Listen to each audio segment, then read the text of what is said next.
ये जो देश है ये है जॉर्डन। जॉर्डन के जो राजा होते हैं वो मोहम्मद पैगंबर साहब के जो अपने जो मूल वंशज है वही वहाँ का राजा है।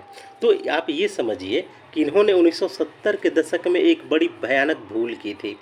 भूल ये थी कि इसने फ़िलिस्तीन के जो शरणार्थी थे लगभग 25,000 शरणार्थियों को जॉर्डन में शरण दे दी थी। यह ऐतिहासिक भूल थी जॉर्डन के किंग की। अब क्या होता है कि ये फ़िलिस्तीनी जितने यहाँ पे आते हैं, यहाँ पे कुछ दिन रहने के बाद जो लोकल जॉर्डेनियन नागरिक हैं उनको परेशान करना चालू करते हैं। उनसे हत्या, लूटपाट, फिरौती, अपहरण, क्योंकि फ़िलिस्तीनी अनसिविलाइज्ड है। ये ऐतिहासिक सत्य है। और इसी अनसिविलाइज्ड होने की वजह से ये जितने भी मुस्लिम ममालिक जितने यहाँ देश आपको दिख रहे हैं, कोई भी फ़िलिस्तीनियों को अपने यहाँ शरणार्थी के रूप में नागरिकता नहीं देता, शरण भी नहीं देता है।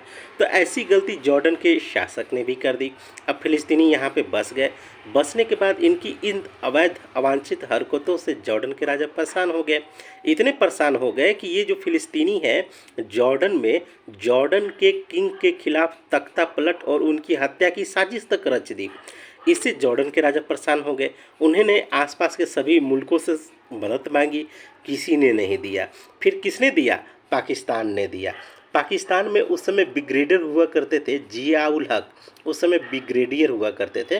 तो ब्रिगेडियर यहाँ पे जाते हैं और यहाँ पे लगभग जॉर्डन में 25,000 से ज़्यादा फ़िलिस्तीनियों को काट डाला, मार डाला। किसने? पाकिस्तान के ब्रिगेडियर जियाउल हक ने इस तरह से इनका सफाया किया फ़िलिस्तीनियों का। तब जाके जॉर्डन के राजा शांत हुए और उनकी गद्दी सुरक्षित हुई, उनकी राजतंत्र बची।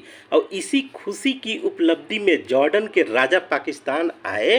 अब ब्रिगेडियर से जियाउल हक को जियाउल जो हक था उसको सीधे सेनाध्यक्ष बना दिए और यही सेनाध्यक्ष बाद में जाकर वहाँ का राष्ट्रपति भी बनता है।